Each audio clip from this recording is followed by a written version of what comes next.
Israel और फिलिस्तीन में 11 दिनों से जारी जंग में अब तक दोनों ओर से 4,000 से ज्यादा लोगों की मौत हो गई है।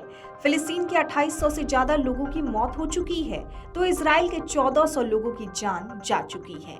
वहीं 14,000 से ज्यादा लोग घायल हैं। इजराइल के मुताबिक उसके 199 नागरिक हमास के कब्जे में हैं। संयुक्त राष्ट्र के मुताबिक गाजा युद्ध में अब तक 10 लाख लोग विस्थापित हो चुके हैं। इस लड़ाई का असर भारत में भी हुआ है। कई राजनीतिक दल और संगठन जंग को लेकर अपने अपने तर्क देने में जुटे हैं। कोई इजराइल का सपोर्ट कर रहा है तो कोई फिलिस्तीन का। आपको बता दें, इजराइल और हमास के बीच जंग 7 अक्टूबर को शुरू हुई, जब हमास ने अचानक इजराइल पर एक के बाद एक 5,000 से ज्यादा रॉकेट दाग दिए। जवाब में इजराइल ने भी हमास पर गाजा में हवाई हमले शुरू कर दिए। देखते ही देखते ये संघर्ष खूनी जंग में तब्दील हो गया। जंग को लेकर दुनिया के तमाम देशों की प्रतिक्रियाएं सामने आने लगी।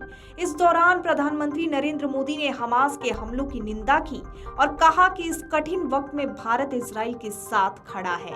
पीएम मोदी के ट्वीट के बाद राजनीति शुरू हो गई। विपक्ष ने पीएम मोदी पर निशाना साधना शुरू कर दिया। पीएम के ट्वीट के बाद कांग्रेस और असदुद्दीन ओवैसी की एआईएमआईएम ने फिलिस्तीन के समर्थन का ऐलान कर दिया। ओवैसी खुलकर हमास के समर्थन में खड़े हो गए। ओवैसी ने कहा कि इजराइल गाजा पट्टी पर हमेशा से फिलिस्तीनियों पर जुल्म करता रहा। वहां शरणार्थियों को मारा जा रहा है। इजराइल ने गाजा को जेल में बदल दिया। उन्होंने साफ कहा कि जो हालात बने हैं वो सिर्फ इजराइल की वजह से बने हैं। जंग के बाद भारतीय विदेश मंत्रालय ने जो बयान दिया है वो भी समझने की जरूरत है। विदेश मंत्रालय के प्रवक्ता अरिंदम बागची ने कहा कि भारत फिलिस्तीन के संप्रभु और स्वतंत्र राज्य की स्थापना के लिए लंबे वक्त से अपने समर्थन में विश्वास करता है। इजराइल फिलिस्तीन के मुद्दे पर भारत की द्विराष्ट्रीय समाधान की नीति रही है, यानी विदेश मंत्रालय ना तो इजराइल का विरोध किया और ना ही फिलिस्तीन का। पीएम मोदी ने भी इसी तरह फिलिस्तीन के संगठन हमास के हमलों की निंदा की थी। इतना ही नहीं, दोनों देशों में जंग शुरू होने के बाद भारत में तमाम राजनीतिक दलों और संगठनों ने फिलिस्तीन के समर्थन में रैली निकाली और विरोध प्रदर्शन किया। नॉर्थ से लेकर साउथ तक फिलिस्तीन के समर्थन में ही आवाज उठ रही है। चेन्नई में तमिलनाडु मुस्लिम मुनेत्र कजगम ने फिलिस्तीन के समर्थन में नारेबाजी की।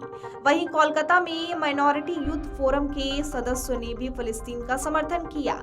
अगले ही दिन झारखंड की राजधानी रांची में मजदूर संगठनों ने फिलिस्तीन के समर्थन में प्रदर्शन किया और वहां की भारत सरकार को दोनों देशों से शांति की अपील करनी चाहिए। Video desk अमरुजाला.com।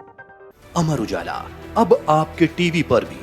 अपने स्मार्ट टीवी पर YouTube पर सर्च करें अमर उजाला, चैनल सब्सक्राइब करें और देखें ताजा खबरें, वो भी HD क्वालिटी में। और हाँ, बेल आइकन दबाना ना भूलें ताकि हर खबर हो आपके घर।